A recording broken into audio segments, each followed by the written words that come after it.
J'espère que vous avez passé un excellent week-end. Vous allez pouvoir le terminer ou commencer cette nouvelle semaine avec nous. Parce que quand il n'y en a plus, il y en a encore. Bienvenue dans l'âge after, toujours en compagnie de Tiffany. On peut l'applaudir. Avec Cédric d'Ex on the Beach. Ça va mon petit Cédric? Ça va super bon. Eh dis donc, t'as le pull là, je sais pas si c'est l'effet moumoute ou les pectoraux, mais il se passe quelque chose. Hein. Non, j'ai touché. Il a touché, je crois que c'est les pecs. C'est les pecs? Ok, bah, ouais. c'est les pecs là, c'est le sommaire là, ça tombe bien, c'est parfait.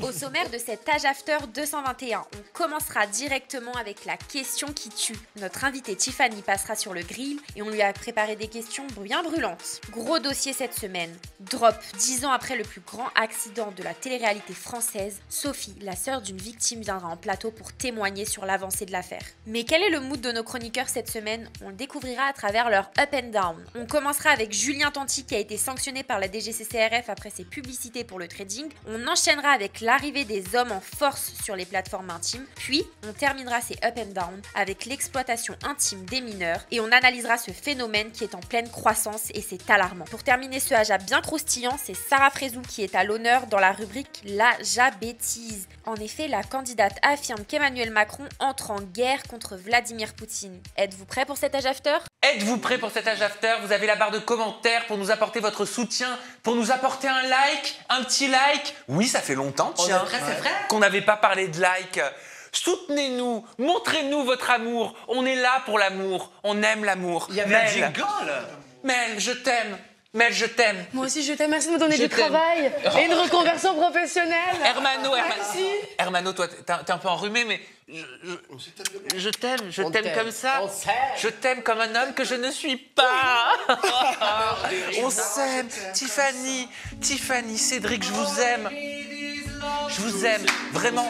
Apportons-nous de l'amour dans ce monde de sauvages, dans ce monde de brutes. Témoignons-nous notre amour. Tu m'aimes, Cédric? Ouais, moi je t'aime aussi. Moi aussi, je t'aime bien. Voilà. Tu l'aimes bien? C'est C'est quoi? vrai? Oui. Juste un peu de... Oh, Hermano, non. Non. toujours. Non, mais c'était... On veut m'associer à la sexualité. douce. Bref, Pleine d'amour. aidez-nous à nous aimer, apportez-nous de l'amour, contribuez à nous apporter tous ensemble de l'amour au travers de vos commentaires et de votre soutien au travers du like. On va démarrer cette émission avec la question qui tue. Ah ouais. Chaud de Airflip. Airflip, Hermano. Je suis prêt. Stéphane, tu peux le faire aussi. Airflip. Et ça tombe bien, Stéphane, tu vas pouvoir t'adresser à notre invitée Tiffany, influenceuse haute en couleur sur les plateformes, avec ta première question qui tue. Alors Tiffany, Oui. vu que tu as tellement de vidéos qui font le buzz et qui font parler, il y en a une qui a vraiment attiré mon attention et je voudrais qu'on la regarde tout de suite. Tu vas me dire ce que tu en penses. Je croyais que j'étais en dépression, mais en fait j'étais juste en France. Ma question qui tue est la suivante, Tiffany. Tu m'écoutes? Oui. Bon. Penses-tu que ton ressenti révèle une réalité sur l'atmosphère sociale en France? Ah bah bien sûr, c'est comment la France est devenue quoi. On se sent plus en sécurité, on est oppressé, on nous met des taxes de partout, les gens ils travaillent dur, ils savent pas pourquoi.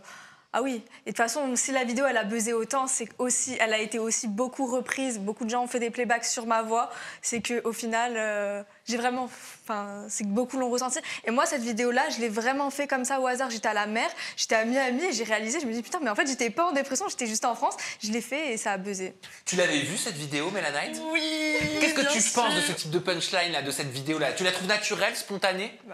T'es une trend, mon cœur. T'es une star, t'as du talent. Malgré Merci, que je suis ma pas vie. d'accord tout le temps avec ce que tu dis et ta façon de penser, mais quoi qu'il arrive, être une référence et surtout avec le buzz que tu as fait, franchement, chapeau, château, chapiteau et quoi qu'il arrive, you have du talent. Hermano, tu penses qu'elle a raison? Comment tu l'entends, toi, sa phrase, quand elle dit « Je pensais que j'étais en dépression, mais en fait, j'étais juste en France ». C'est dur quand même, hein, C'est un foutage de gueule. pour nous, Français, qui ne sommes pas dans cette eau paradisiaque. Alors, moi, je l'ai vu comme un foutage de gueule, en fait. Ben oui.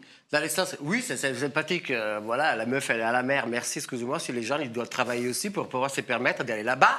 On n'a pas tous les mêmes revenus, tout ça, ma chérie. Bah ils ont qu'à faire comme moi, ils ont qu'à vendre leur cul. Non, mais allô, quoi. Bon, moi, je ne dis plus rien, je ferme ma bouche. Parce que là, c'était violent. Alors oui, mais de toute façon, Tiffany, tu t'es exprimée au travers d'une interview en toute intimité qui va sortir dans quelques instants. Vous découvrirez pourquoi elle dit ça. Faut connaître aussi son histoire.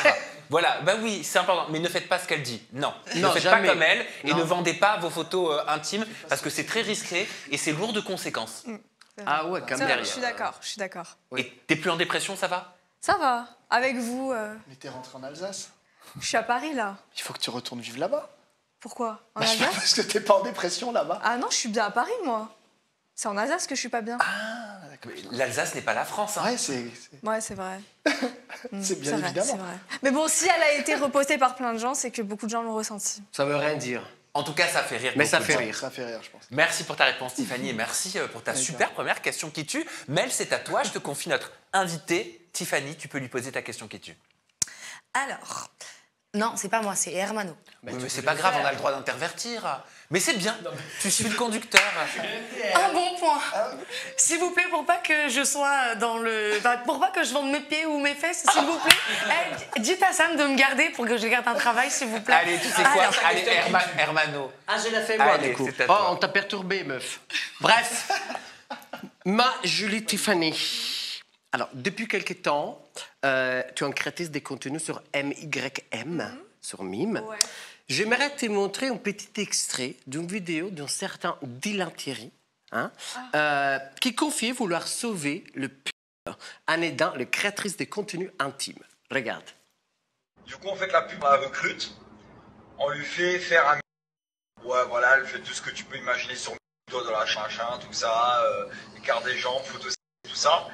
Et en fait, on lui donne 20%, elle va nous rapporter peut-être 60 000, que moi je vais diviser avec les autres gars, et elle, on lui donne 20% de tout ce qu'elle rapporte. Ma puce, ma question qui tue est la suivante. Merci. Est-ce que tu considères d'être une PUTE qui doit être sauvée par notre Dylan Thierry? Moi? Bah oui, je parle à Bah toi. moi je fais pas. Lui, en gros, lui ce qu'il veut faire, c'est qu'il veut prendre des prostituées et les mettre sur Mime. C'est Non, ça? il veut prendre des meufs comme toi. Ah, des meufs comme moi, mais qui dégagent. Est-ce que t'as pas besoin d'un manager pour vendre des photos de ton cul? Ça, c'est du foutage de gueule. Ça, j'en ai marre. Non, mais ça, j'en ai marre de ces gens qui te proposent des agences et tout ça, c'est des conneries. Mais ouais, je suis là, je vais donner un peu de visibilité. Mais c'est des conneries, ça. T'as pas besoin de quelqu'un qui te prend 50% pour vendre ton cul. Ça te Ça, choque c'est- ce que t'entends? Ah, Non, mais bah, oui, ça me choque. parce que C'est moi- c'est du proxénétisme. Moi, je trouve les propos toujours aussi choquants. Je Ah l'avais oui, fait oui, réagir. oui, oui. Il s'est Oui, expliqué, il s'était exprimé, ses réponses lui appartiennent. Il avait expliqué que dans sa tête, c'était pas sérieux, mais rien n'est sérieux. De toute façon, si on écoute Dylan Thierry, mais des propos comme ça te choque. Un mec mais qui dit, oui. tiens, on va industrialiser les contenus pour adultes avec des jeunes filles et on va leur prendre 80%. Déjà, en plus, ça banalise le porno. Il veut banaliser le porno. Déjà, le porno ne doit pas être autant banalisé. Et malheureusement, sur les plateformes, il y a beaucoup de filles qui rentrent dedans. Et le problème, c'est que après les créatrices qui vont faire juste des photos, et ben, ça les incite à faire plus parce qu'elles font moins d'argent. Parce qu'il y a des filles qui vont se faire baiser pour 3 € la vidéo, quoi. Mais toi, t'accepterais qu'un Dylan Thierry te prenne Et jamais de la 80% vie, un de petit tes revenus? rigolo comme ça, mais jamais de la vie. T'es qui, toi? Mais même Mais- me manager ou quoi que ce soit, dans quoi que ce soit. Ça te choque plus l'effet qu'il veut toucher les 20% ou le fait qu'il pousse au proxénétisme? Non, parce que- Les deux, ça me choque autant, ça me choque autant. Et en plus, qu'ils poussent les filles à le faire. Et malheureusement, malheureusement, ils ont banalisé trop Mime, ça c'est vrai, et qu'il y a beaucoup de filles qui veulent le faire. Et c'est pas quelque chose qu'on doit normaliser. Merci. Je suis à part, je suis un cas à part. Vous voyez bien que je suis pas comme tout le monde. Mais est-ce que je pense pas que la petite fille, la petite Clémentine qui va à la fac, elle a besoin de faire ça, quoi. Enfin, parce que elle assumera pas les conséquences. Moi, je suis une folle. Moi, j'assume parce que moi, je suis une folle. Mais alors, juste pour vous reporter les explications de Dylan Thierry, il dit que selon lui, c'est pas du proxénétisme, Bah, parce que si. tout le monde fait ça pour lui à Dubaï.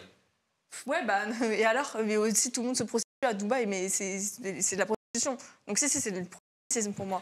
Merci Hermano pour ta question qui tue. Merci Tiffany pour ta réponse particulière à la jeune fille. Elle te fait Des rire, ouf. hein, Mel. Je l'aime, je t'aime, je suis fan de toi. I don't have les mots. Et ben là, tu vas les avoir, les mots, parce que c'est ta question qui tue. Oui.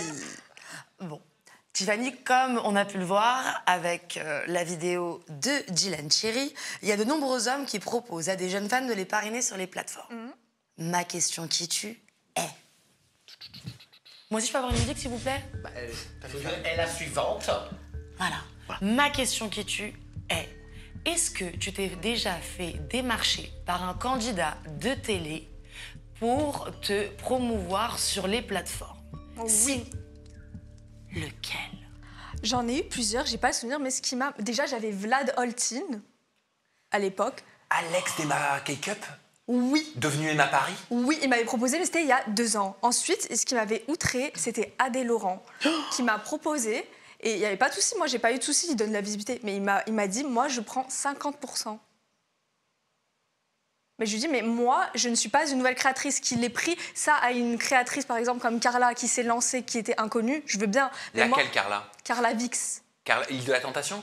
Non, Carla Vix, une fille qui a les cheveux rouges, qui a fait du porno avec lui, elle a énormément percé grâce à lui. Ça, je le veux bien. Ah, mais celle nous qui deux, est accusée de s'être inventé une relation amoureuse avec Adé. Oui. Moi, j'ai déjà mes abonnés, j'ai déjà ma communauté, j'ai déjà ma façon de faire. Tu peux pas prendre 50%. Imagine, par exemple, un autre youtubeur, il arrive, il te dit, ouais, je veux visiter ta chaîne, je te prends 50%. Moi, j'ai déjà mes abonnés. En fait, je veux juste prendre mon argent que j'ai fait moi-même. J'ai pas besoin de te donner 50%. Il voulait me prendre 50%. Il m'a proposé de faire des trucs avec lui pour 50% d'échange. Et ensuite, j'ai fait un podcast avec lui. Il m'y avait invité. Il l'a jamais posté parce que finalement, il a vu que je ne voulais pas donner un pourcentage. Mais c'est pas un podcast qui va me rapporter plein de revenus. Ça m'aurait donné un peu de visibilité avec lui, mais j'aurais pas pris assez pour il m'aurait pas doublé mes revenus. Donc j'ai trouvé ça un peu rare. Donc il y a eu Vlad, il y a eu Adrien Laurent et il y en a eu d'autres de plus connus dans la télé-réalité, pas la télé-réalité, des personnes connues. Attends, laisse-moi réfléchir. C'est Adé chaud. Laurent, il fait ça souvent avec les filles, mais il leur prend 50%. Attends, je réfléchis, mais j'en ai eu plein avec des comptes certifiés, des gros comptes. Oh, je sais plus le souvenir, il y en avait un. Enzo Lacotelli, je sais pas quoi, là. Lui, je crois, il m'avait proposé. C'est qui Enzo Lacotelli? Je vais chercher tout de suite. Je cherche. Ouais. Je crois, mais je sais même pas. Je crois qu'il a fait de la télé, je sais pas, mais j'ai eu plein de gros comptes comme moi, ça. je crois qu'il avait fait un podcast avec Adé Laurent et le podcast avait été rémunéré 10 000 € ou un truc comme ça. Je sais pas si je me trompe ou Je pas. te jure, mais j'ai eu plein de gens avec des gros comptes qui m'ont proposé coucou, ça va? Ah, mais t'es sur Mime? Et ça commence à me poser. Tu sais, au début, il me parle, je dis il me parle et tout. Et là, t'es sur Mime? Tu sais, moi, je peux te donner la visibilité, nanana, mais t'es qui, toi? T'es même pas dans ma niche, t'es qui? Ça se voit, c'est juste des influenceurs qui sont en hasse. Voilà, je suis désolée, je dis le mot, et on dirait qu'ils veulent gratter sur le cul des gens. Non, moi, propose-moi un vrai truc, je sais pas. Mais la visibilité comment, en fait? Mais je sais pas, ils pensent parce qu'ils ont peut-être 100 000 abonnés plus que moi, qu'ils se croient au-dessus de moi. Je sais pas comment. Après, je sais pas. En tout cas, toi, ça t'a pas intéressé cette proposition-là? Absolument pas, et j'en ai marre que les filles tombent dedans, quoi. J'en ai marre. C'est à moi, Tiffany, de te poser ma question qui tue. Merci, Mel. Bravo, Mel. Bah, c'était top. J'ai transpiré pour toi. C'était top. Alors, Tiffany, sur les réseaux sociaux, les internautes ne t'épargnent pas, hein, généralement. Ils t'attaquent souvent sur ce qu'on voit, sur la facilité, le physique, ton nez, tes seins, ton corps, trop fine, trop mince, mais elle dirait trop ceci, trop cela. Ma question qui tue, Tiffany, est la suivante. Tiffany, est-ce que tu penses que ces attaques récurrentes sur ton apparence révèlent un réel souci avec ton physique ou une obsession malsaine des internautes à vouloir que toutes les influenceuses se ressemblent? Une obsession malsaine des internautes. Pourquoi? Parce qu'aujourd'hui, il y a un peu un critère, le petit nez, la grosse bouche, un BBL, la poitrine énorme. Surtout pour une créatrice de contenu un peu plus comme moi. C'est vrai qu'ils ont du mal à s'accepter que je suis une fille qui a l'air lambda dans la vraie vie et qu'au final, je fais ça. Parce que je relève pas de fantasmes sexuels. Je suis pas un symbole peut-être pour eux. Pourquoi vous êtes poussée en tant que créatrice de contenu directement ou certainement indirectement, j'imagine, à avoir toujours plus de cils, plus de pommettes, plus de lèvres, plus de seins? Et si oui, pourquoi? Est-ce que c'est parce que ça c'est FaceApp, en fait, quand on utilise trop FaceApp et quand on réalise que dans la vraie vie, on est moins comme FaceApp, on a envie de ressembler à FaceApp. Je pense que c'est ça. C'est FaceApp, ça nous donne envie de ressembler à FaceApp. C'est quoi, toi, ton filtre? Hollywood 4, mais à cause de toi, maintenant, j'utilise Soi. Tu m'avais parlé de Soi, Ah, désolé. Je lui ai dit que moi, le Soi, c'est le plus léger, je trouve. J'ai testé Soi et j'adore. C'est quoi, toi, ton filtre, toi, Mel? Ouais, moi, c'est pas pour FaceApp, hein. Moi, c'est pas ça. C'est que, au départ, quand j'étais un peu plus jeune, j'étais attirée par la chirurgie parce que je me trouvais pas assez jolie comparée à mes copines qui étaient des bombes atomiques et tout compagnie. Et en fait, vu que j'ai grossi et que je voulais rentrer dans les codes et être comme mes copines et aussi jolie que mes copines, j'ai commencé à me faire chirurgier. Mais aujourd'hui, je m'en fous.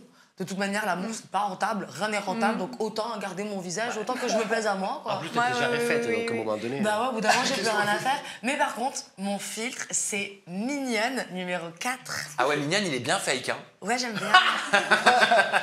Non, mais après, c'est vrai qu'il y a un truc quand même, moi je l'ai constaté, c'est que sur les réseaux sociaux, les utilisateurs des réseaux, on va les appeler comme ça, les utilisateurs des réseaux dans leur ensemble, ils critiquent quand une influenceuse, elle succombe à la chirurgie esthétique. Ils critiquent. Ils nous poussent à aller faire la chirurgie et après ils nous critiquent. Ouais, il y a quand même une sacrée incohérence, il y a quelque chose de bizarre avec au niveau du lien à l'image sur les réseaux sociaux. Non, Stéphane? Il y aura toujours de la critique. T'en fais trop, t'es critiqué. T'en fais pas, t'es critiqué.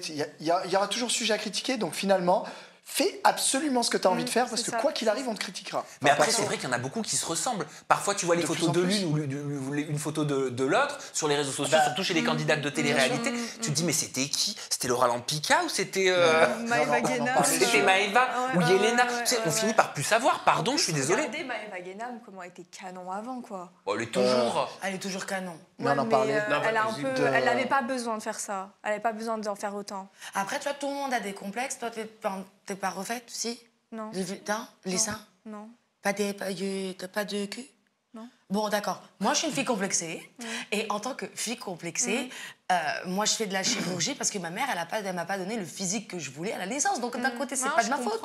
Donc, peut-être qu'il y a d'autres influenceuses qui sont dans mon cas.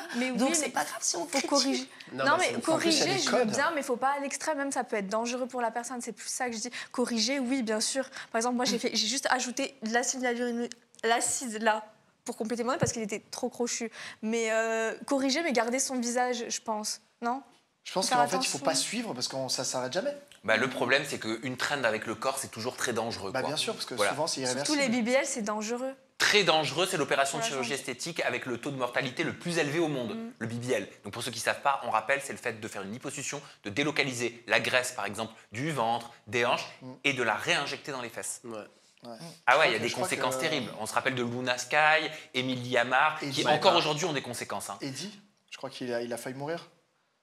Eddie, c'est pas une histoire de liposuction, d'abdos. Mais ça a mal tourné. Enfin, c'est aussi un truc avec enlever de la graisse, la relocaliser. Enfin, il a failli y rester. Hein. Ah, et je peux vous dire un truc, genre qui va, j'espère, pas encourager les filles à le faire. Si vous faites un BBL, en fait, au bout d'un moment, si vous ne musclez pas vos fesses et que vous injectez de la graisse, parce qu'au bout d'un moment, vous allez creuser, votre corps va changer, et la graisse va descendre sur les cuisses, qui va redescendre sur les genoux. Et après, c'est impossible et vous allez avoir des jambes complètement déformées. Et c'est impossible après de l'enlever, sauf repasser sur le bistouri. Donc, si tu veux avoir des cuisses et des jambes et des genoux pleins d'injections et de graisse qui sont tombées, et franchement, c'est le meilleur moyen. Fais un BBL. En tout cas, si tu veux des jolies jambes, pour le reste de ta vie, BBL pas. Mais en plus, c'est ça qui fait chier parce que, par exemple, les implants mammaires, tu dois les renouveler tous les 10 ans. C'est chiant, tu dois entretenir, non? Ça doit être chiant. Mot de la fin, tiens, Cédric, faites du sport. Toi, tu as une salle de sport, tu es directeur d'une salle de sport. Tu as ta propre salle de sport, d'ailleurs. Exactement, j'ai ma propre salle de sport et on en avait parlé dans mon interview. La chirurgie, quand on peut changer une partie du corps, les cuisses, les fesses, etc., on peut le faire avec le sport. Après, le visage, c'est encore autre chose, les seins, c'est autre chose, mais si vous pouvez le faire avec le sport, faites-le avec le sport. La fainéantise. Je vous propose de poursuivre cette émission avec le dossier. Merci Tiffany. Rappelez-vous, il y a 10 ans, 10 personnes sont décédées sur le tournage de l'émission Dropped, produite par Adventure Line Productions. C'était le 9 mars 2015, c'était en Argentine. 3 sportifs français, 5 membres de la production et 2 pilotes argentins sont décédés dans la collision de 2 hélicoptères. Ce drame est considéré comme le plus grand accident de toute l'histoire de la télévision française. C'est notre dossier de la semaine.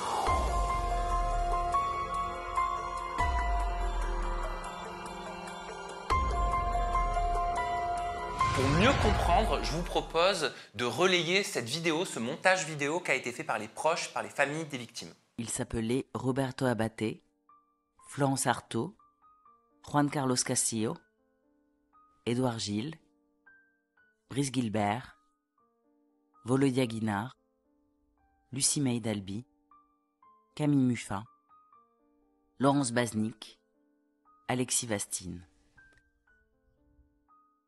Ils sont partis travailler, ils ne sont jamais revenus. Ils avaient confiance en leur employeur. Un accident est une somme d'erreurs. ALP les a multipliées. Les vols rapprochés en hélicoptère avec passagers sont strictement interdits. ALP l'a fait. Il n'y avait pas de copilote et ALP a mis des passagers à leur place. Il n'y avait pas de liaison radio entre les 2 hélicoptères. Il n'y avait pas de plan de vol. Pour un plan filmé de quelques secondes, ils ont été précipités dans la mort. Il fallait gagner du temps, faire des économies, tourner des images à sensation. La sécurité n'était pas leur priorité. L'amateurisme, l'impréparation, le sensationnalisme, la quête inlassable de profit dont a fait preuve ALP ont conduit 10 personnes à la mort et brisé autant de familles. L'improvisation n'existe pas dans l'industrie cinématographique. Elle doit disparaître dans celle de la télé-réalité. Inacceptable de mourir pour faire des images destinées au divertissement. La justice française doit poser des limites aux sociétés de production. Les 10 orphelins de la tragédie de Doropt grandissent avec le sentiment qu'ALP prospère dans l'impunité. Nous voulons pouvoir nous construire, en ayant foi en la justice. La société ALP a épuisé aujourd'hui tous les recours judiciaires possibles pour éviter ce procès déterminant. Après 10 ans d'attente, les familles demandent que le débat public ait lieu devant un tribunal correctionnel, que les responsabilités soient établies, que le droit des victimes soit respecté. Leur mort ne peut pas rester impunie. Rendons-leur justice. Ne les oublions pas. Bienvenue Sophie, bienvenue sur Aja, merci d'être avec nous. Je sais que même 10 ans après, ça doit être un moment qui est quand même compliqué. Ça, c'est une vidéo qui a été faite par votre association. C'est-à-dire que tous ensemble, si tu peux nous expliquer, vous avez fait ce montage, fait cette vidéo pour rappeler les faits, expliquer où en est l'histoire, c'est ça ? Oui, on a créé une association suite à l'accident, donc assez rapidement.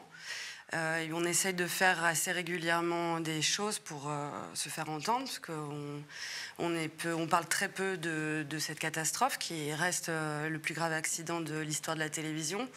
Donc c'est quand même quelque chose de très très grave. Donc il y a 2 ans, on avait déjà fait une vidéo plus courte où c'était plus les gens qui disaient c'était mon frère, c'était ma mère, c'était ma tante, pour montrer l'impact qui se passe quand 10 personnes meurent. C'est 10 familles qui sont brisées, donc ça impacte énormément de personnes. Et puis là, pour les 10 ans, donc on a souhaité faire cette vidéo où là, on dit plus de revendications, plus de choses concrètes sur les torts de la production ALP. Parce qu'il nous semblait important de marquer le coup après 10 ans d'attente et très peu d'avancement finalement. Ta sœur, elle s'appelle Lucie. Ouais. Elle était dans un de ces hélicoptères. Ouais. Elle travaillait pour la production, c'est ça ? Oui, elle était journaliste. Tu peux nous expliquer en quoi consistait son job ? À suivre les candidats et à les interroger sur ce qui se passe pendant l'émission, comment ils vivent les événements, les éliminations, etc. Donc elle était là pour donner la parole aux candidats. Elle te racontait un petit peu comment ça se passait, elle te parlait de ce projet, elle te parlait de cette émission ? Ça s'est fait assez rapidement, donc on en a parlé peu de temps avant son départ. Moi, j'ai tout de suite été très inquiète par rapport aux hélicoptères. C'est quelque chose qui m'a semblé d'emblée très dangereux. Elle avait déjà travaillé sur Koh-Lanta, donc elle était habituée à prendre des risques pendant son travail. Et elle faisait confiance à la production et à ses employeurs, donc elle y est allée. Elle avait quand même pas mal d'angoisse parce que la veille, quelques jours avant le départ, la dernière fois que je l'ai vue, j'étais chez elle avec ses enfants, qui avaient 3 et 6 ans à l'époque.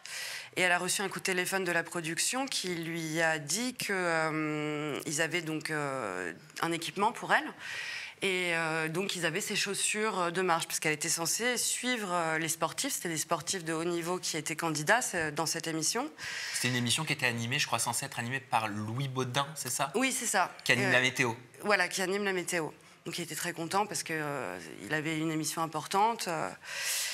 Et donc, elle me dit, il y a un problème, c'est qu'en fait, ils m'ont pris une paire de chaussures pour suivre les candidats. Donc, sachant que ma sœur n'était pas une grande sportive, donc déjà, c'était assez fou qu'elle se retrouve à devoir courir comme eux, tout faire comme eux, alors qu'elle est un membre de la production. Elle n'est pas candidate et elle n'est pas grande sportive. Et en fait, les chaussures, c'était pas la bonne taille. Et ils lui ont dit, là, on n'a pas de budget pour te racheter une paire, donc en fait, tu peux l'acheter avec ton argent, puis on verra plus tard, on s'arrangera plus tard. Là, je lui ai dit, mais t'es sûre que tu vas partir? Parce que des chaussures, s'il y a déjà un problème sur les chaussures, là, tu vas passer ta journée dans des hélicoptères qui vont dans tous les sens, vous allez être jeté au milieu de la montagne. Ça fait peur, quoi. Toi, ça te faisait peur? Ouais. Puis elle m'a dit, mais je me suis engagée avec eux. Elle était très carrée dans son travail. Je peux pas les planter comme ça au dernier moment. Et du coup, elle est partie. Mais elle n'est jamais revenue. Pourquoi, 10 ans après, Sophie, t'as besoin de manifester une certaine colère, peut-être une certaine frustration? Elle est due à quoi, 10 ans après, cette colère et cette frustration? Pourquoi l'affaire n'est pas close? Alors, l'enquête est close depuis décembre 2022. Donc, il y a eu 7 ans d'enquête. Elle a été très bien faite par les juges français. Donc, entre-temps, il y a eu le Covid, il y a un juge qui est décédé, donc on a changé 3 fois de juge. Mais ils ont très très bien fait leur travail. Ils ont fait des interrogatoires très poussés pour essayer de comprendre ce qui s'était passé, parce que, comme tu le sais sûrement, Sam, il y a beaucoup d'omerta dans ce milieu. Donc les gens ont du mal à parler, et les gens qui font partie des productions, ils ont beaucoup de mal à dire la vérité, souvent, sur ce qui se passe sur les tournages. Donc les juges sont allés très très loin dans leurs questions et ont pu obtenir des dépositions fondamentales pour la suite, c'est-à-dire un procès. Mais donc l'enquête est close depuis 2022, mais depuis on attend un procès au pénal, et en fait ALP a tenté tous les recours possibles pour empêcher la venue de ce procès. C'est allé en appel. C'est-à-dire que ça a été jugé en première instance, c'est allé en appel et c'est allé jusqu'à la cassation. Ce qui est allé en appel et à la cassation, c'est le fait que ALP a essayé de faire tomber les mises en examen, parce qu'ils sont 6 membres d'ALP à avoir été mis en examen.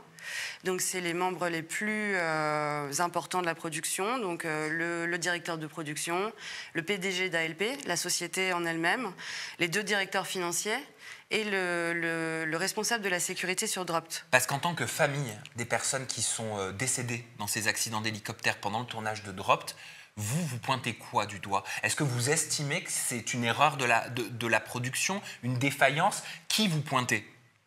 Qui est responsable pour vous? Nous, on s'intéresse au dossier d'enquête. On n'est pas juge, on n'est pas enquêteur. Donc on a suivi l'enquête. On suit aujourd'hui les juges qui ont mis en examen 6 membres décisionnaires de la boîte de production. Qui ont été condamnés au civil, donc ce qui concerne les personnes qui étaient salariées par ALP, donc les techniciens et pas les candidats. Et au civil, ils ont été tous condamnés, enfin pour toutes les familles, les 5 membres de la production, les 5 techniciens qui travaillaient et qui sont décédés. Ils ont été condamnés systématiquement pour faute inexcusable de l'employeur. Donc ça, c'est le tribunal de la sécurité sociale. Absolument. On est d'accord, parce que les sportifs de haut niveau, eux, ne dépendent pas du tribunal de la sécurité sociale. Ta sœur devait dépendre du tribunal de la sécurité sociale, étant donné que c'était son employeur. C'est ça.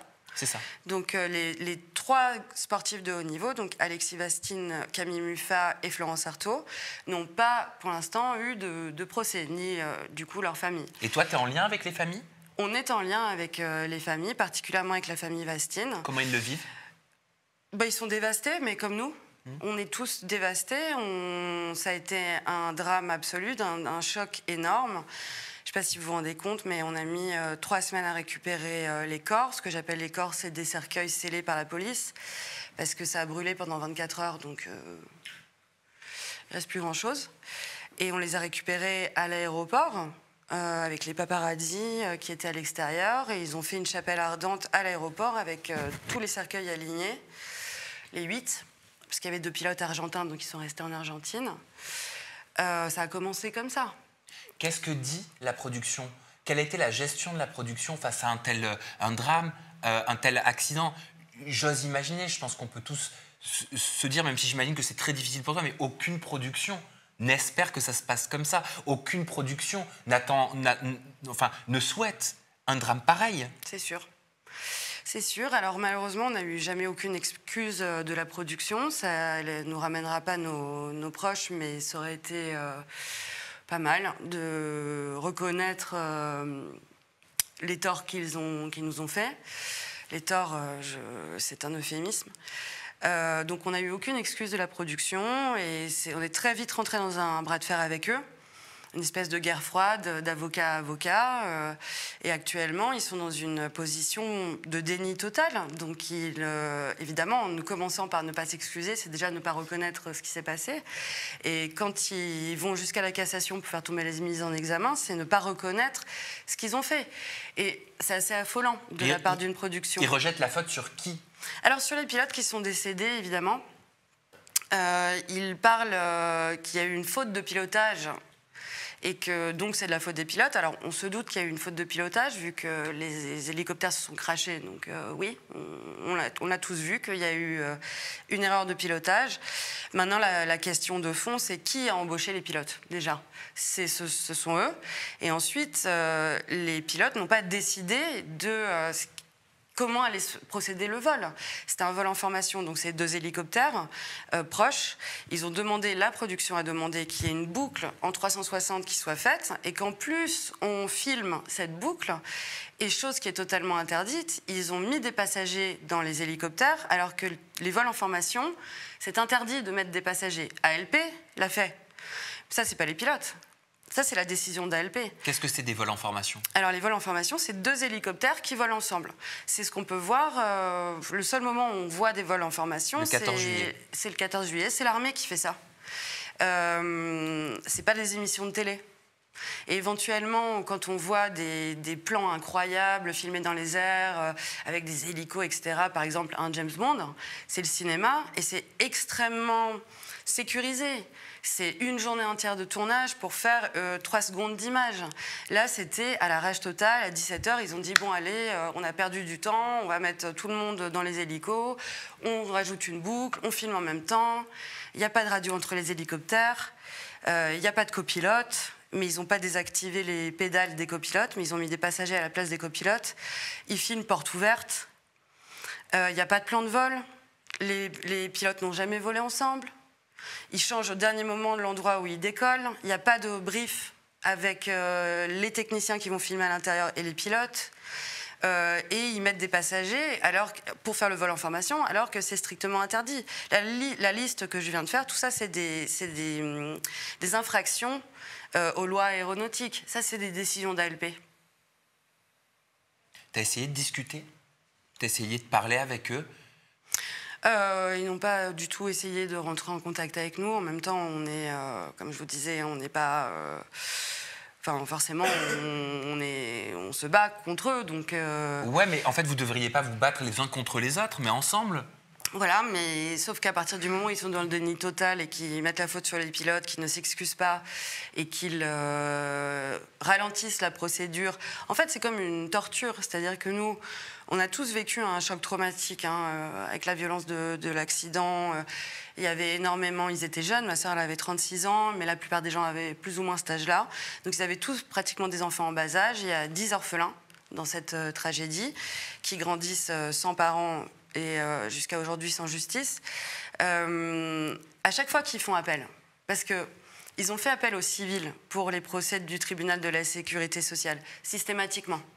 Ils ont fait appel des décisions, ensuite ils se sont pourvus en cassation, systématiquement. Sauf avec nous, avec Lucie, parce qu'on était en dernier.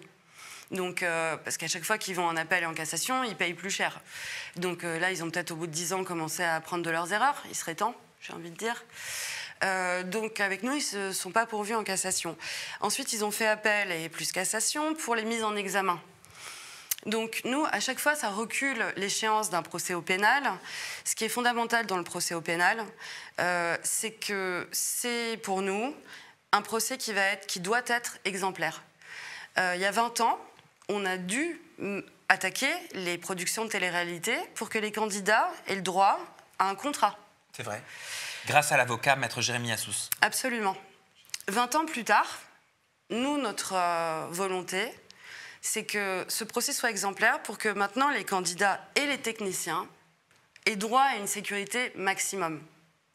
Parce qu'on a l'impression que dans la télé-réalité, tout est faux. Mais les risques qu'on fait prendre aux candidats et aux techniciens sont réels. Donc nous, aujourd'hui, on veut aller jusqu'au pénal pour que les règles changent de la télé-réalité. Que les productions qui se croient toutes puissantes et qui pensent que les candidats et les techniciens sont des poupées de chiffon et qu'ils en font ce qu'ils veulent, c'est terminé. Plus jamais ça. Plus jamais 10 personnes qui meurent dans ces conditions-là. Et nous refusons l'impunité que ALP s'est octroyée. Parce qu'aujourd'hui, les orphelins, ce qui se passe avec les petits qui ont grandi comme ça sans justice, c'est qu'ils voient les Koh-Lanta à la télé. Parce que c'est ALP qui produit Koh-Lanta aussi, et Fort Boyard. Et ils ne comprennent pas que ces productions-là continuent impunément à travailler. Comme si de rien n'était, comme si ça n'était jamais arrivé. Je me tourne du côté des chroniqueurs. Mélanie, toi, je te vois très émue. Ah, j'avais envie de pleurer. Je vous comprends tellement. Et en fait, les gens ne se rendent pas compte que, en fait, pour ce genre d'histoire, quand on a affaire à des grosses machines comme ça, il faut en parler un maximum et le plus longtemps possible, parce qu'on est considéré comme de la merde. Et en fait, c'est grâce aux réseaux sociaux, c'est grâce à toutes les personnes qui peuvent partager que des gens comme moi, comme vous, madame, comme les 10 personnes qui sont décédés. Plus on va faire de bruit, plus là, vous allez avoir gain de cause. Et j'espère que vous allez gagner votre procès, parce que vous le méritez. Et voilà, quoi. Là, j'ai le droit de ne plus avoir les mots. Mais voilà, franchement, bravo pour ce combat. Et je ne comprends pas comment, au bout de 10 ans, ça reste et ça stagne. Parce que, bon, avec mes piètres notions de droit, donc, vous avez gagné en première instance au niveau du civil, vous avez gagné en deuxième instance au niveau du civil. Le jugement est exécutoire. Ils ont essayé de vous dédommager, ou le juge a dit il faut payer cette somme-là. Alors, le tribunal de la sécurité sociale, c'est des dédommagements qui restent minimes, qui ne concernent que les ascendants, les descendants et les conjoints, donc les parents, les enfants et les conjoints. Moi, par exemple, je ne suis pas considérée... Vous êtes au 4e degré. Voilà, par le tribunal de la sécurité sociale, où moi, personnellement, j'ai fait un choc traumatique. J'ai mis 5 ans à m'en remettre, vraiment 5 ans à reprendre une vie... un semblant de vie, voilà, exactement. Je ne vais même pas dire normal, parce que j'avais une vie très active avant l'accident. Tout s'est effondré. D'autant plus que je suis photographe, donc je travaille dans l'image. Donc c'est très compliqué aussi pour moi de continuer ça. Donc ils ont eu des dédommagements, mais très, très légers. Et par exemple, le mari de ma sœur, lui, ça fait déjà 10 ans, hein, donc avant ça, il n'avait rien eu. Ça lui sert à pouvoir financer, on va dire, l'éducation de ses enfants. Donc ce n'est pas vraiment, on va dire, Mais nous, de toute façon, ce n'est pas le dédommagement qui nous intéresse. Nous, ce qui nous intéresse, c'est la reconnaissance de l'accident, les responsabilités.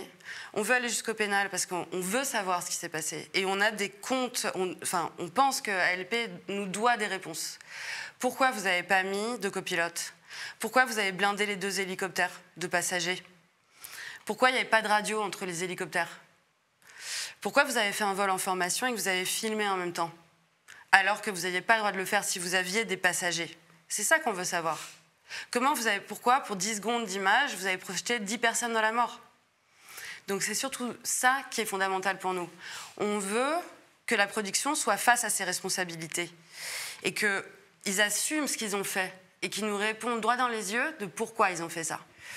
Les personnes, les gens qui étaient sur le tournage, s'ils racontent trop ce qu'ils ont vu là-bas, ils n'ont plus de travail après.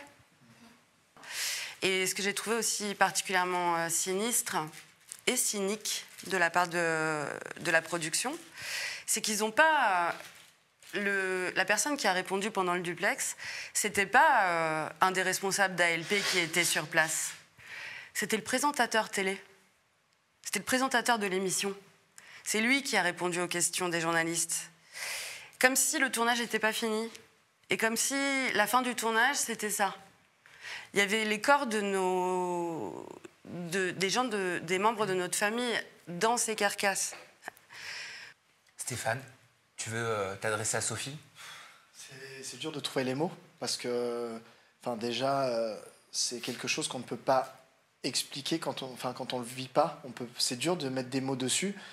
Et pour moi, moi je rejoins Sam là-dessus, c'est qu'il ne devrait pas y avoir de combat de qui peut sortir ces billes du jeu de leur côté. Ça devrait juste être humainement parlant. Il y a une tragédie qui s'est passée, un accident, qui soit malencontreux, c'est le hasard aussi. Ça aurait pu très bien se passer malgré toutes ces lacunes de leur côté. En l'occurrence, ça s'est mal passé. Donc là, à un moment, il faut assumer. Il faut aller du côté, parce que dédommagement, mettre sous le tapis, ça ne ramènera jamais personne, et c'est grave qu'après 10 ans, on en soit encore là. Alors, il n'y a pas vraiment eu de dédommagement pour le moment. Oui, non, mais je sais, mais même si... Voilà, mais comme vous dites, ça aurait été notre rêve que ALP, dès le début, reconnaisse la faute, accepte les sanctions, et d'ailleurs, ça aurait été même rassurant. En fait, ça aurait été rassurant parce qu'on se dirait, voilà, ils sont responsables, en fait, dans les deux sens du terme. C'est-à-dire qu'ils reconnaissent leur responsabilité dans cet accident, mais eux-mêmes sont responsables en tant que production, c'est-à-dire assument d'avoir fait une très, très grave erreur, mais une erreur. Ouais. Là, le fait qu'ils soient dans le déni total comme ça nous renvoie à l'idée que, pour eux... C'est vous les fous. Ils n'ont rien fait. Et puis nous, en plus, leur avocat dit tout le temps, oui, bon, on peut comprendre la détresse des familles, mais il faut maintenant qu'ils passent à autre chose et qu'ils reconnaissent que c'était de la faute des pilotes. Mais c'est inaudible. C'est pas rassurant. Mais c'est pas rassurant pour la suite, pour les gens qui suivent dans des émissions à venir, que leur mort soit au moins, qu'elles servent à donner une leçon et que ça n'arrive plus jamais par la suite, que ça fasse jurisprudence quelque part. Tout à fait. Oui, pardon, c'est un peu... J'avais une question. En fait, j'ai vu que le bureau d'enquête argentin, parce qu'il faut se rappeler que c'est passé en Argentine, donc pas en France, avait déclaré qu'effectivement, il y avait eu des erreurs humaines, mais en même temps, et ça c'était grâce aux témoignages et vidéos qui s'étaient rendus compte de ça, mais qu'effectivement, il y avait aussi des problématiques d'organisation. Nous, ça ne nous concerne pas directement ce qui se passe en Argentine. Après, forcément, ça a pu aider l'enquête française, puisqu'il y avait des pièces à conviction qui ont été d'abord faites par l'enquête en Argentine. Donc ça a permis de peaufiner l'enquête française. De toute façon, ils en reviennent plus ou moins aux mêmes conclusions. L'enquête française est quand même beaucoup plus poussée. Aujourd'hui, il y a des mises en examen en Argentine par rapport à leur enquête et à ce qui s'est passé en Argentine. Donc c'est un peu différent de nous. Par exemple, ils ont payé en cash les hélicoptères donc de l'argent qu'ils ont ramené dans l'avion de France. Et donc il y a des problèmes de corruption en Argentine et ils essayent de comprendre ce qui s'est passé exactement avec ces locations d'hélicoptères. D'autant plus que c'était des hélicoptères qui étaient du domaine public, donc qui devaient être utilisés pour sauver des gens, par exemple, qui tombent dans les montagnes, etc., et qui étaient interdits pour l'utilisation dans le domaine commercial. Donc évidemment, une émission de télé, c'est le domaine commercial. Donc déjà, les Argentins veulent comprendre pourquoi vous avez loué des hélicoptères, pourquoi la province où s'est passé l'accident a prêté, loué des hélicoptères qui n'étaient pas du tout voués à ça. Donc voilà, c'est plutôt ça qui se passe en Argentine. Ils sont plus sur le domaine de la corruption, essayer de comprendre ce qui se passe. Mais ce n'est pas lié aux procédures qui se passent en France. De toute façon, les procédures en France sont pour nous plus abouties, parce elles ont vraiment travaillé sur la production. Sur comment, qu'est-ce qui s'est passé en fait, sur les échanges par mail, tout en préparation, parce que par exemple pour la préparation, ils ont anticipé des risques. Encore heureux. Et les risques qu'ils avaient anticipés, c'était par rapport aux hélicoptères, c'était tomber des hélicos et se casser la cheville. Jamais ils ont anticipé le fait qu'il pouvait y avoir un crash. C'est déjà fou. Donc forcément, rien n'a été mis en place pour sécuriser les vols, à proprement parler. C'est quoi la suite? C'est quand la fin? Quand est-ce que vous voyez tous le bout? Vous savez, quand vous faites sur Google, que vous regardez tous les articles qu'il y a eu depuis l'accident, tous les ans, ils disent que le procès aura sûrement lieu l'année prochaine. Donc ça fait 10 ans qu'on attend, que c'est toujours en décalé, etc. Parce qu'en plus, après, il y a les actions d'ALP pour empêcher ce procès. Donc là, la suite concrètement, c'est le réquisitoire du procureur d'ici fin 2025, donc ça nous laisse encore une petite année, où là, le procureur va donner son avis sur le fait qu'il faille ou pas faire un procès au pénal. Ça ne veut pas dire que si lui il dit que ce n'est pas nécessaire, il n'y en aura pas. Parce que ça reste indépendant de la décision des juges. Mais bon, ça pèse lourd quand même dans la balance, d'autant plus que si un procès a lieu, quand ensuite on voit que dans le réquisitoire, il est plutôt pour ou plutôt contre, ça influence un petit peu quand même l'évolution du procès. Donc nous, on attend le réquisitoire fin 2025. Et ensuite, on nous a expliqué que si il y avait un procès, ce serait aux environs 2026-2027. Et si on anticipe déjà l'appel et la cassation de ALP, suite à ce procès, on en finirait en 2030. Donc c'est pour ça que c'est compliqué d'être dans une relation sereine avec la production aussi. C'est que nous, à chaque fois, c'est un javelot de plus qui nous plante. C'est-à-dire qu'aujourd'hui, chaque année, on a un javelot de plus. Chaque fois que ça se décale dans le temps, en fait, on peut pas... Vous faites pas le deuil, en fait, à la réalité, c'est ça. Vous pouvez pas parce que c'est pas clôturé. Vous ferez jamais le deuil. On fera jamais le deuil, mais moi, ce que je dis toujours, c'est... je dis pas non plus tourner la page, passer à autre chose, parce qu'on passera... Enfin voilà, c'est en nous, c'est toute notre vie, on le portera. Mais c'est avancer. Et en fait, on est cristallisé, on est bloqué dans ce truc où tous les jours, on y pense. Il n'y a pas un instant, on n'y pense pas. On y pense tous les jours. Et tous les jours, on a ce truc qui est là en train de taper dans notre oreille. Parce qu'en plus, on a ce sentiment qu'il faut faire quelque chose. C'est-à-dire qu'il faut agir. Donc on fait les choses. On fait les vidéos. On fait des commémorations. On est toujours liés, toutes les familles, ensemble. On se parle, on échange. Et je sais qu'ils sont tous comme nous. C'est-à-dire que c'est quelque chose qui nous hante.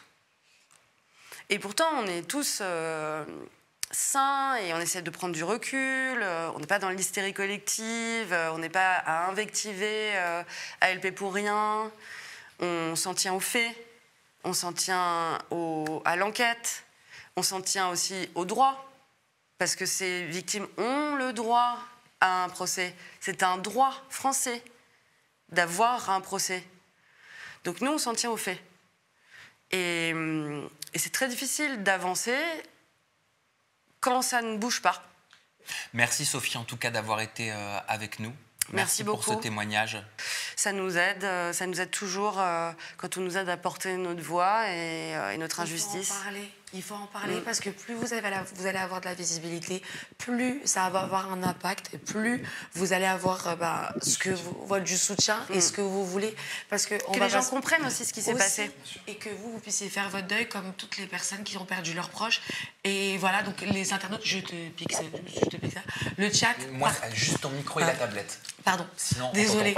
Le chat, si vous voulez lui venir en aide et si vous voulez l'aider tout simplement, partagez cette vidéo, partagez l'association pour qu'on en parle un maximum, pour qu'elle puisse avoir et pouvoir faire son deuil face à des grosses machines comme ça.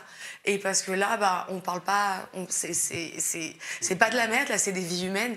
Donc, s'il vous plaît, le chat, s'il vous plaît, les viewers, partagez cette vidéo et venez, grâce au tribunal médiatique, on arrive à faire bouger les choses, en tout cas pour donner le pour deuil. Qu'on puisse aller jusqu'au tribunal, le vrai. Oui.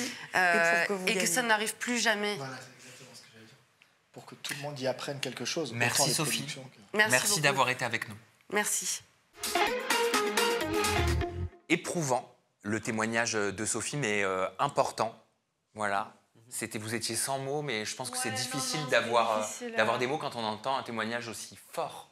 J'avais peur de dire un truc, parce que des fois je suis à l'ouest, du coup... C'est humain d'avoir peur dans une situation comme celle-là, je crois. Mais c'est vrai parce que ça arrive encore sur d'autres émissions, c'est arrivé encore des émissions comme ça où les gens ils ont perdu la vie.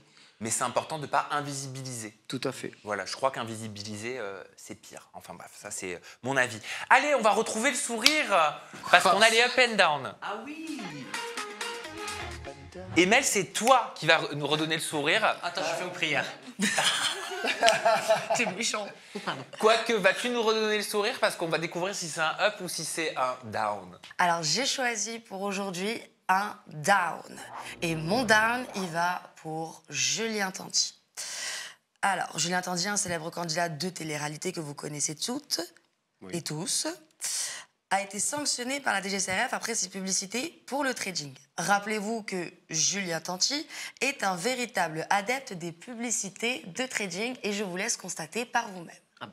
L'idée aujourd'hui de partager mes investissements que je fais avec vous. C'est du très sérieux, donc tout ce que je vous parle, bien évidemment, moi-même je le fais à hauteur de 5 millions d'euros d'investissement. C'est le plafond s'arrête à 5 000 euros. Minimum, c'est 100 euros. Chaque mois, vous allez avoir un retour sur investissement. Chaque mois, vous allez gagner quelque chose. Moi, ce que je vous conseille, les fratés, c'est vraiment de réinvestir tous les mois ce que vous gagnez pour que à la fin de ces 36 mois maximum, vous soyez vraiment content et vraiment content surtout d'avoir investi. Je vous vois tous choqués par les propos. Donc 5 millions d'euros, moi je suis choqué. J'ai investi 5 millions d'euros, genre je vous encourage à investir énormément. Non mais ça va pas ou comment on marche sur la tête? Comme si on avait tous 5 millions d'euros à investir dans le trading. Mais déjà c'est... 5 000, mais même 5 000, tu dis ça à tes abonnés. Voilà, c'est tout ce que tu gagnes, tu dois le réinvestir. Mais c'est pas le pire.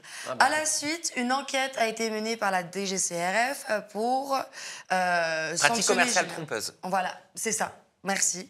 Et avec l'accord du procureur, Julien Tanti a accepté une transaction comprenant la publication sur son compte Instagram d'une vidéo de mise en garde sur les placements et les risques, et surtout les promesses d'enchérissement facile.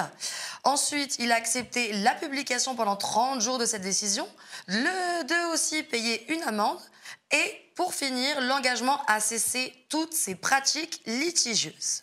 À la suite de cette sanction, Julien a pris la parole sur ses réseaux sociaux et je vous laisse regarder ça. Mes fratés, on se retrouve aujourd'hui pour une vidéo un peu différente mais super importante. Comme vous l'a expliqué mon avocat, je suis un des premiers dans le game de l'influence et vous savez que depuis le début, j'aime partager avec vous mes bons plans.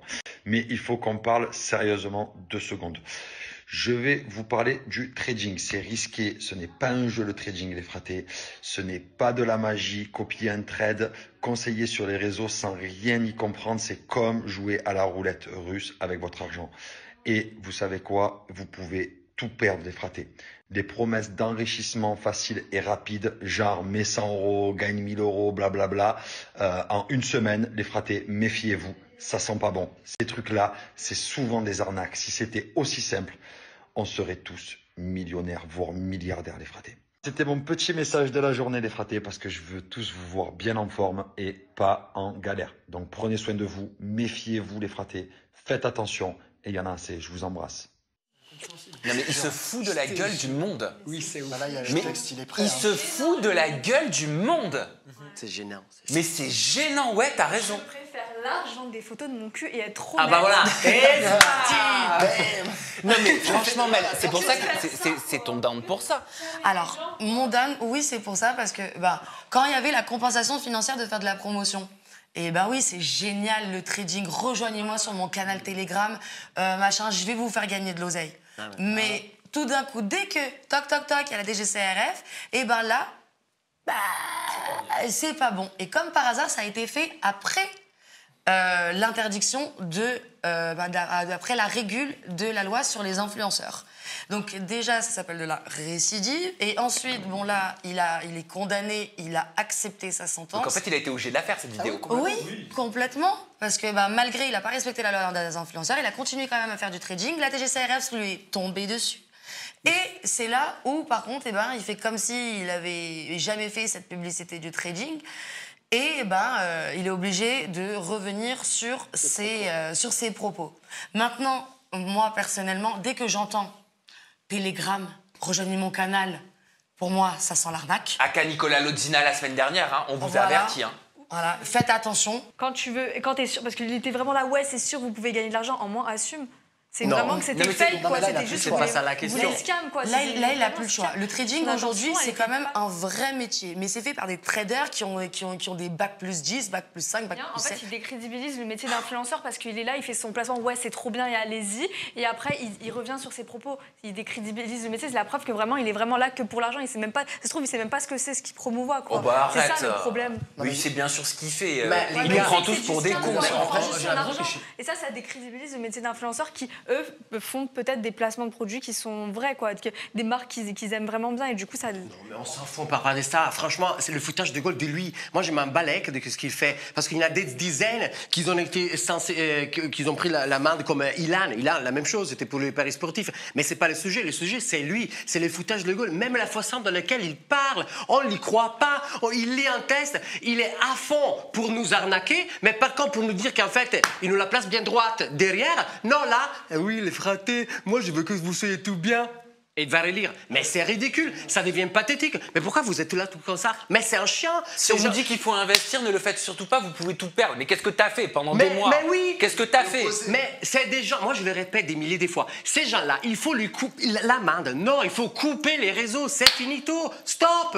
Les amendes, déjà je voudrais savoir combien il doit payer. Il n'y a pas eu de menton. Non, il n'y a pas eu de menton, de montant. Des moutons, il n'y a pas de moutons. De communiquer, moi j'arrive plus à parler. Oui. Stéphane. Ah, pardon. Je pense qu'il y a tout un réseau derrière, parce que lui, c'est le dernier maillon de la chaîne. Il y a tout un réseau derrière qui est une arnaque montée. Et Julien, qui a la visibilité, c'est l'élément final pour aller aguicher les gens qui sont crédules. Des excuses à chaque fois. Mais non, mais bien sûr. Mais lui, il est dans la sauce. Attention, c'est la même chose. C'est qu'en fait, à un moment, quand tu ne sais pas ce que tu fais, tu ne sais pas de quoi tu parles, tu ne le fais pas. Et là, on voit bien qu'il est mal à l'aise parce qu'il est forcé de dire son texte.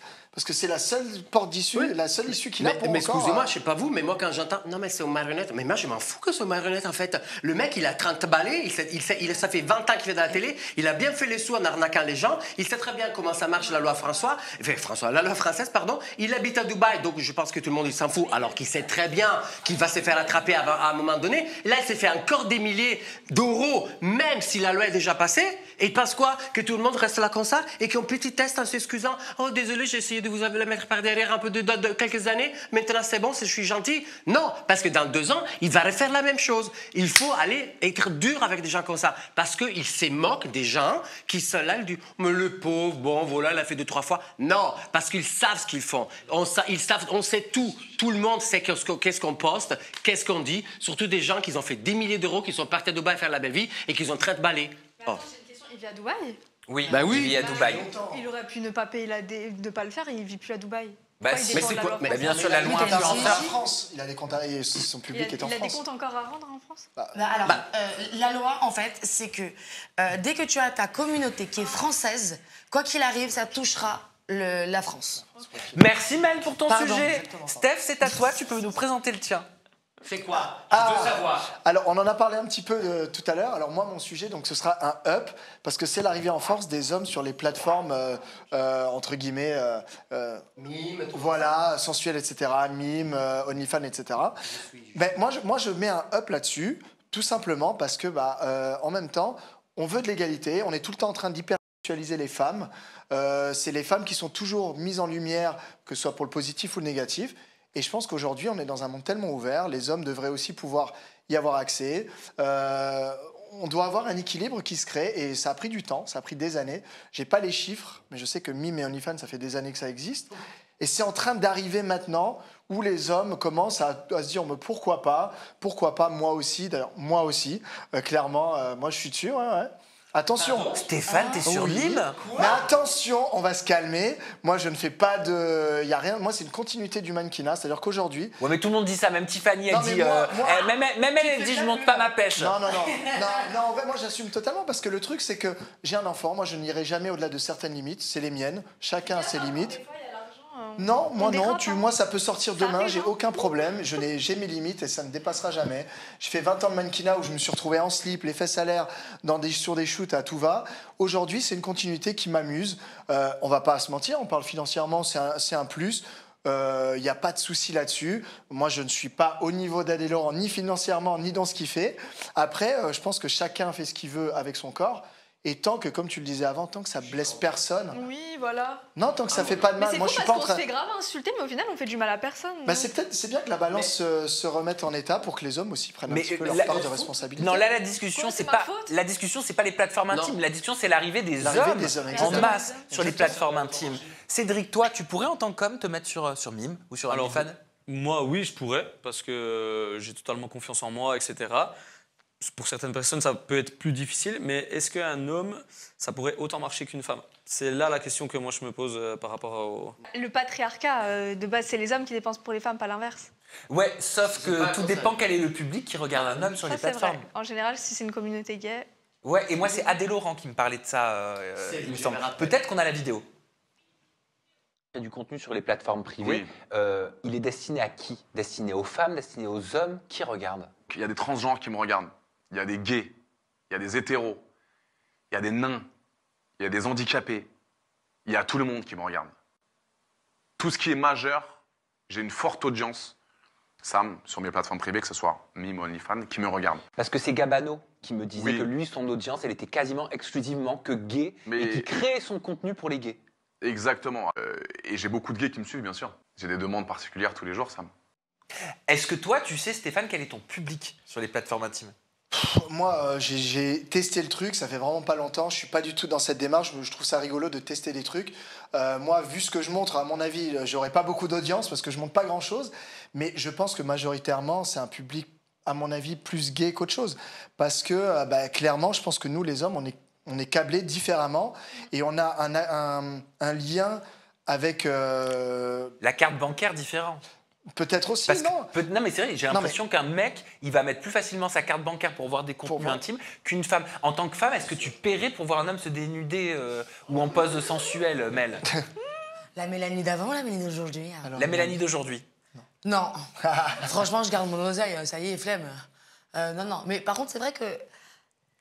Il fut un temps, quand j'étais jeune, dans les belles années, j'avoue que... T'as payé pour. Un bel homme. Excusez-moi, mais en fait, ok, si on veut dire, enfin, les hommes, ils arrivent, ils ont les mêmes droits des femmes, que je trouve tellement ridicule cette histoire. Mais on a critiqué jusqu'à, il y a 20 secondes, les femmes, on a dit aux femmes de ne pas le faire, surtout pas moi, je vais dire, vas-y, maintenant les hommes, ils peuvent le faire. Non, si j'ai dit que les femmes, ils doivent pas le faire, ce qu'on dit tout le temps. Mais tu peux me regarder. Je suis en train de parler. Pardon. Si j'ai dit les femmes, ils peuvent pas le faire, j'ai dit en même temps, les hommes, ils le font pas. Enfin, peu importe. Après, oui, c'est vrai, Mime, il était né au tout début pour des trucs simples. Là, c'est devenu un peu plus porno et chaud. OK. Non, moi, je suis contre. Si on ne vend pas, on dit que la femme ne doit pas le faire, l'homme ne doit pas le faire. Et de toute façon, c'est vrai que ça sera toujours moins rentable. En fait, ça rejoint le truc. Les filles comme Polska, elle s'est grave fait insulter. Polska, moi, toutes les filles qui sont sur Mime, elles se font grave insulter. Mais par contre, Adé Laurent, c'est comme une star. C'est un star. Finalement, c'est ça, c'est... Parce que c'est la perception du travail du corps est différente. Oui, quand c'est un homme, c'est un génie. Comme pareil, quand un mec a un haut body count, c'est un génie. Une femme qui a un haut body count, c'est triste, c'est comme ça que la société est faite. Mais là, ouais, c'est vrai que c'est bizarre, c'est un peu hypocrite parce que tout à l'heure, on disait oui, ne le fais pas en tant que femme. Et là, on dit c'est bien que les hommes s'assument. Mais peut-être que finalement, l'égalité qui se crée justement en ayant plus d'hommes, peut-être que ça va remettre tout en question et on va peut-être arrêter... la gente masculine va arrêter de tout le temps stigmatiser les femmes en disant « Ah ouais, t'es sur une plateforme comme ça, mais t'es une... Voilà. » Donc peut-être aussi que ça va réguler les choses sur le temps, qui sait. Mel. J'ai une idée machiavélique. Est-ce que tu m'autorises? Partage-la. Ok, vous deux, vous avez la plateforme. Vous pouvez nous montrer combien vous avez généré ce mois dernier? Rien que pour voir... s'il y a vraiment une vraie différence ou... Oui, je pense qu'il y a une différence. Moi, je vais pas parler d'argent parce que je te génère 3 bonbons, moi. Donc, vraiment, pour le coup, moi, je génère pas grand-chose. Moins de 5 ou plus de 5? Bien moins, voilà. Plus de 5 ou moins de 5? Plus. Donc, voilà, fin. Et après, il y a aussi une question de tes limites. Je suis sûr qu'Adé Laurent, en tant que mec, il doit générer des sommes énormes. Et tant mieux pour lui. Maintenant, je pense que c'est vraiment... la gente masculine, déjà, globalement, génère moins. Et en plus, quand tu as des limites très très basses, tu génères pas grand-chose. Des Laurent, il a un buzz qui est incroyable. Voilà, enfin après, Comme, c'est un parti pris. Ça dépend du buzz aussi que tu as, ça n'a rien à voir. Ouais, bon, Mais mais bon, il n'y a pas beaucoup d'hommes qui font mime. Non, mais tu sais, moi j'en parlais avec une personne qui me disait, mais ce que tu fais, parce que moi c'est très récent, c'est vraiment un test, et si ça me plaît pas, j'arrêterai, mais ce que tu fais, en vrai, c'est... Imagine quelqu'un qui est au fin fond de la France, qui se sent seul, qui a envie de voir des choses, voir un joli corps ou quoi. Tu fais de mal à qui en soi, tu vois ce que je veux dire? C'est gênant pour le futur. T'imagines que plus tard, ton enfant, il va grandir et en fait, il va se faire moquer. On va se moquer de lui à l'école. Ouais, regarde, ton père, il était comme ça. On a la photo, on a le screen et tout compagnie. C'est sûr qu'à 20 ans, on n'a pas la même mentalité qu'à 30 et j'en suis la preuve humaine. Mais là, pour l'instant, tu dis ça, mais va savoir plus tard, quelles répercussions ça peut avoir aussi bien sur ta vie professionnelle si tu as envie de changer de carrière ou sinon après, sur tes enfants ou ton entourage. Totalement. La femme, c'est la même chose, hein, on est d'accord. Complètement. Ça ne change absolument rien du tout. Merci Stéphane de nous avoir développé ce sujet totalement inédit dont on n'avait encore jamais parlé. Hermano, c'est à toi. Voilà. Parce que moi, non, je vous explique. C'est en free app. Ouais, c'est le free. Voilà, merci. Ça veut dire que je vais parler de quelque chose qui sort complètement du contexte de la télé-réalité. Je vais vous parler d'un sujet que ça me tient au cœur, dans le sens que ça m'a touché. C'est quelque chose de très important et c'est l'exploitation intime des mineurs. C'est des chiffres qui doublent, c'est des choses hallucinantes. En 2019, il y a eu une enquête qui a été faite par des journalistes, c'est Nadia Joubert et Claude Ardide. Ils ont fait un documentaire titulé « Jeunesse à vaincre » il m'a parlé énormément, que c'est quelque chose d'extrêmement touchant. Aujourd'hui, en France, il y aurait entre 15 000 et 20 000 mineurs en France. Et on parle de plus de 2 millions dans le monde entier. Un chiffre qui est malheureusement en train d'augmenter, qui a augmenté en 5 ans de plus de 70%. Et des villes comme Paris, Marseille, Rennes, Toulouse font partie de marché d'exploitation intime des mineurs. La chose qui m'a perturbé et sur laquelle je voudrais partager avec vous, c'est le fait qu'on parle de gamines qui, il y a 5 ans, ils avaient 15 et 16 ans, donc déjà c'est horrible, mais maintenant, l'âge moyen est de 11 ou 12 ans. 11 ou 12 ans, ça peut être votre fille, votre petite sœur, c'est choquant.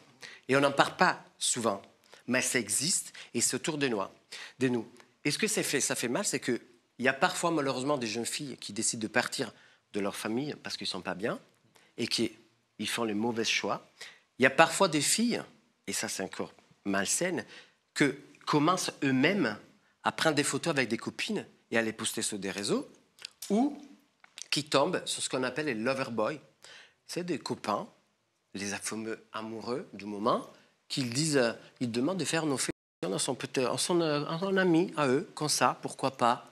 Et après, il les prend, il lui pique le portable, les documents, l'argent, il est mis dans des Airbnb ou des chambres d'hôtel et il y a des dizaines de clients qui passent toute la journée. Séquestrés, drogués, voilà. Et c'est pas fini, parce que malheureusement, il y a des sites qui rendent les choses légales. Et là, j'étais choqué. Il y a un site spécifique, vous pouvez tout le trouver, hein, ça s'appelle Models. Alors, lui, cet site, il dit d'être un site libertine en général. On peut s'inscrire normalement et il est un peu comme un Facebook, un Instagram, sauf qu'en réalité, c'est pas du tout un site libertine. Quand tu t'inscris et tu dis d'avoir 18 ans, chose que bien évidemment, vous savez très bien que ce n'est pas vrai parce que ces jeunes filles changent d'identité chaque semaine parce que ce sont des mineurs. Une fois que tu t'inscris, tu vois quoi? Tu vois la photo, tu vois le contact et tu vois le tarif. 100, 200, 300 € pour passer 15 minutes de plaisir ou pour passer une nuit entière. La chose pire, oh là, je tremble parce que ça me perturbe ces choses. Non mais je vous jure, la chose qui c'est pire, c'est que tu peux t'inscrire et autant qu'escorte, tu payes un abonnement entre 47 et 367 €, pour que le site te protège. Vous savez c'est quoi la protection pour eux? C'est qu'en fait, il peut accéder à une blacklist qui a été censée par des prostituées, parce que c'est ça qui fait ce site, où il y a les gens, des clients, qui les ont frappés, qui les ont battus, qui les ont drogués. Et eux, cette pauvre fille, pour avoir accès à cette liste, ils doivent payer 300 balles pour que les sites ouvrent cette blacklist, pour savoir de quel client il faut éventuellement se méfier. Ou refuser. Moi, c'est un truc que ça me perturbe.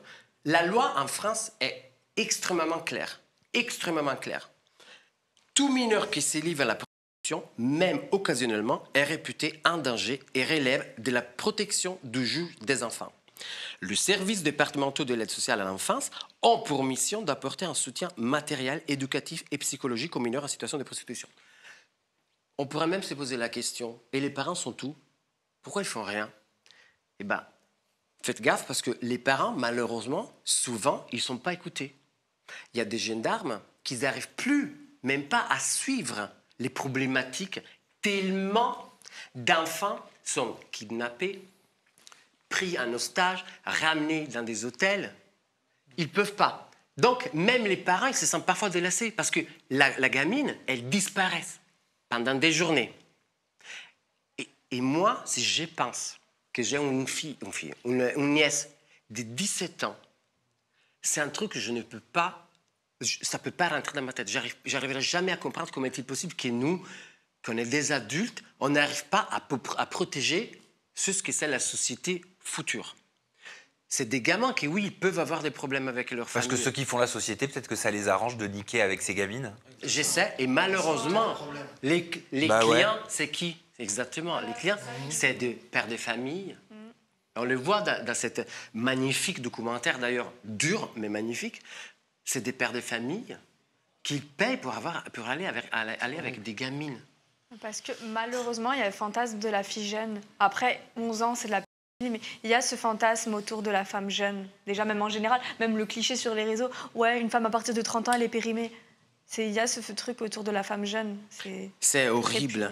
Mais attendez, parce que le pire, c'est que dans le bureau d'enquête de Marseille, ils ont rencontré les jeunes filles de 11 et 12 ans. Et leur proxénète, c'est des gamins de 15 et 16 ans.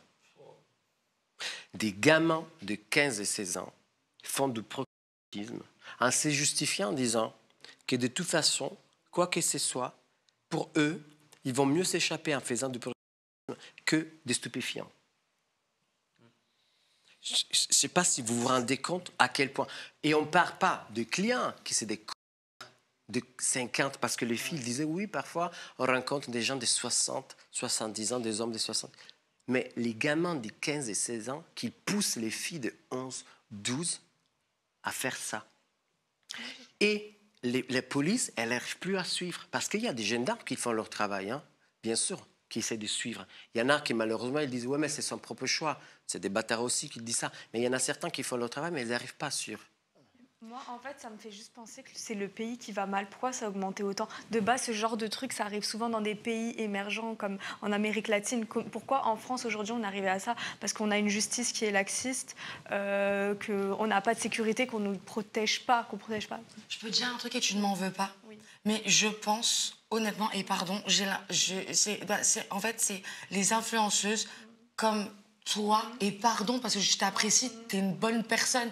Et en fait, pour moi, c'est les influenceuses comme toi, comme les influenceuses de télé qui font de la promotion. Regardez ma photo, mon ceci, mon cela, ben c'est de l'argent facile, et qui font de la promotion sur leurs réseaux sociaux. Parce que les enfants qui ont entre 10, 11, 12 ans jusqu'à 16, 17 ans, elles nous regardent, nous, les adultes sur les réseaux, en train d'exposer nos vies. Alors moi, pour moi, je pense que c'est à cause de nous les influenceurs. Toi, influenceuse comme toi, de charme, qui promouvoit l'argent facile. Et les filles, vous n'avez pas d'argent, vous êtes issues d'une famille sociale un petit peu plus démunie, vous voulez vous en sortir, vous aussi, vous voulez vous acheter des trucs. Et bien, c'est simple, vendez vos fesses. Et c'est ce que tu dis. Parfois, toi, tu le dis sur le ton de la rigolade. Nous, on le prend, moi, je le prends comme ça, personnellement. Mais va savoir que là, il y a des agiatrices, il y a plein de gens qui vont regarder qui vont regarder cette vidéo et qui vont regarder tes réseaux et que tu dis, bah, si elle a de l'argent pour aller se payer des vacances, elle a de l'argent pour se payer ceci, et ben moi aussi, je peux aller faire ça et c'est la solution facile, sans aller travailler. J'ai pas dit d'aller coucher, quoi. C'était oui, différent. Mais c'est... Tu sais, moi, je l'ai dit, j'étais vierge jusqu'à mes 26 ans. C'est des photos, c'est différent de faire des... Il y a vraiment, quand même... Oui, il y a des gens qui disent, oui, je vends un peu mon corps, mais j'ai pas de rapport, quoi. Parce que peut-être que tout commence par une photo pour certains, et puis après, c'est une escalade. Mais après, tu vois, il y a le discours de Tiffany, l'humour de Tiffany, la réalité du métier de Tiffany sur Aja, mais il y a aussi le free-up de Hermano, et cette balance aussi, et ces sujets qu'il met en avant, grâce justement au sujet que tu as choisi de nous développer cette semaine. Qu'une fille de 11 ans, déjà, comment elle peut avoir l'idée comment elle peut avoir des premiers rapports? Les réseaux sociaux. Mais moi-même, j'ai été sur les réseaux sociaux, je regardais les Pussycat Dolls et tout. À l'époque, j'ai jamais voulu coucher à 11 ans. Constaté que malheureusement... Parce que moi, au final, je dis, ouais, donnez-vous pas. Je suis un peu là, ouais, je fais mon allumeuse, mais moi, je donne cette image, plutôt donnez-vous pas. Ouais, moi, je dis juste... Hermano, je te laisse conclure. Exactement, je voulais juste le mot pour conclure. Je dis qu'en fait, à cause des réseaux, on perd les limites. Et il faut savoir que notre intimité, c'est notre intimité à nous. Elle est sacrée. C'est un jardin secret. Elle est sacrée. Elle doit rester. Et ce n'est pas une marchandise. Voilà, c'est tout. Eh ben, merci beaucoup, Hermano. Vraiment, merci à tous pour vos sujets. Merci pour cette émission. C'était une émission en plus pas facile parce qu'on a porté une voix en début d'émission, celle de Sophie, par rapport à la mission Dropped, qui était lourde, mais c'est un sujet qu'on n'a pas voulu invisibiliser. Ouais, voilà, et on a abordé, je pense, des sujets aussi drôles au travers de Cédric, et merci pour ça, et de Tiffany, qu'important au travers de ton free ou de ce nouveau phénomène qui concerne ton sujet, ou de la DGCCRF avec Julien Tanti, Mel. Non, mais ne me sauve pas, j'ai été nulle et pardon. Je ferai mieux la prochaine fois, si on me reprend. Merci de nous avoir regardés. Prenez bien soin de vous et de vos proches. On vous embrasse fort. Bye bye. Plein de bisous.